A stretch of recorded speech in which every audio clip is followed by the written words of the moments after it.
Travis head এবং Abhishek Sharma cricket খেলাটাকে প্রায় বেসবল পর্যায়ে নামিয়ে এনেছেন। তাদের চার ছক্কার বন্যায় টি-20 ক্রিকেটের সংজ্ঞাটাই বদলে যাচ্ছে রোজ। দুজনের ব্যাটিং তাণ্ডবে এবারের আইপিএলে তৈরি হচ্ছে নতুন নতুন রেকর্ড। হ্যাঁ বন্ধুরা, কি রেকর্ড তৈরি হলো দেখে নেব এই ভিডিওতে। তার আগে চ্যানেলটিকে অবশ্যই সাবস্ক্রাইব করে দাও। এদিন প্রথমে লখনৌকে ব্যাট করতে দেখে মনে হচ্ছিল উইকেট ব্যাটিং সহায়ক নয়। 66 রানে 4 উইকেট হারিয়ে ধুঁকছিল লখনৌ। টপ অর্ডারের ব্যাটাররা পুরোপুরি ব্যর্থ। সেখান থেকে আয়ুষ বাদনি ও নিকোলাস পুরান জুটি বেঁধে দলকে পৌঁছে দেন 165 রানের সম্মানজনক স্কোরে। 30 বলে 55 রান করেন আয়ুষ বাদনি, নিকোলাস পুরান করেন 26 বলে 48।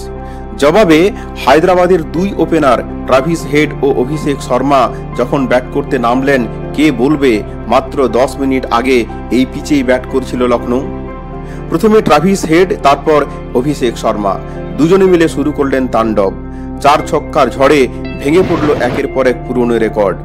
প্রথম রেকর্ড পাওয়ার প্লেতে, অর্থাৎ শুরুর 6 ওভারে একই সিজনে দুবার এই ওপেনারদের সেঞ্চুরি টপকানো পার্টনারশিপ, যা আইপিএল ইতিহাসে প্রথমবার। দ্বিতীয় রেকর্ড আইপিএল এর 17 বছরের ইতিহাসে প্রথম 10 ওভারে উঠল সর্বোচ্চ রান 167। কয়েকদিন আগেই এই রেকর্ড নিজেদের দখলে নিয়েছিল হায়দ্রাবাদ। সেবার 10 ওভারে ওঠে 158 রান, যদিও পড়ে গিয়েছিল 4-4টি উইকেট।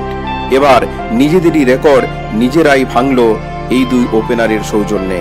তৃতীয় রেকর্ড 62 বল বাকি থাকতেই নিজেদের জয় ছিনিয়ে নেওয়া, যা আইপিএল ইতিহাসে সব থেকে বেশি বল বাকি থাকতে জয়, যা করে দেখালো হায়দ্রাবাদ।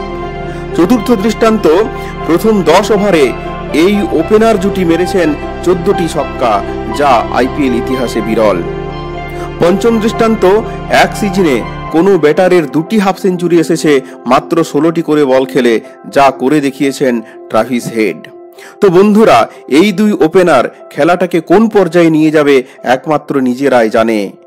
এরপর তাদের টার্গেট 20 ওভারে 300 রান করা। কি মনে হয় তোমাদের, পারবে?